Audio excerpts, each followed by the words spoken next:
এমন একটা জিনিস শেয়ার করবো আপনাদের সাথে, যেহেতু বাঙালি জাতির কোনো দিন এই মাটির জিনিস সর্বোচ্চ থেকে প্রিয় ছিল।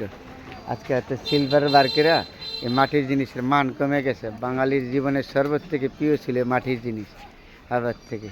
আর আজকে হয়তো বিভিন্ন ধরনের সিলভার টিলভার বার করে এগুলি দিয়ে বাঙালির জীবনে এগুলি দিয়ে ভাত পাকাইতো। এগুলি দিয়ে আপনার এই যে ডাকনা ছিল, এই যে পাতিলের ডাকনা, এগুলি হলো মালসা। বাঙালির জীবনে এই মাটির জিনিসগুলি সর্বোচ্চ থেকে প্রিয় ছিল।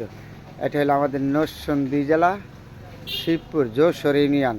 এটা বলে কুমারবাড়ি বলে তাদেরকে, আমাদের বাংলা ভাষা বলে কুমারবাড়ি।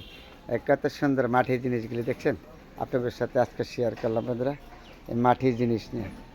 এটা হলো বাঙালির জীবনের ইতিহাস ছিল সর্বোচ্চ থেকে বড় মাটির জিনিস আগে ব্যবহার করতো। এগুলির মধ্যে ভাত খাইতো, আপনার এলো রান্না করতো, তরকারি সব অনেক স্বাদ ছিল। এই সময় তো রোগ ছিল না, এখন তো রোগে ভরে গেছে বাঙালি। তারপরে আজকে মাটির জিনিসগুলি আপনাদের সাথে শেয়ার করলাম বন্ধুরা। এটা হলো আমার নিজের জেলা, নরসিংদী যশোর ইউনিয়ন থেকে কুমারবাড়ি বলে। এগুলি কত মাটির জিনিস বানিয়ে রাখছে দেখেন।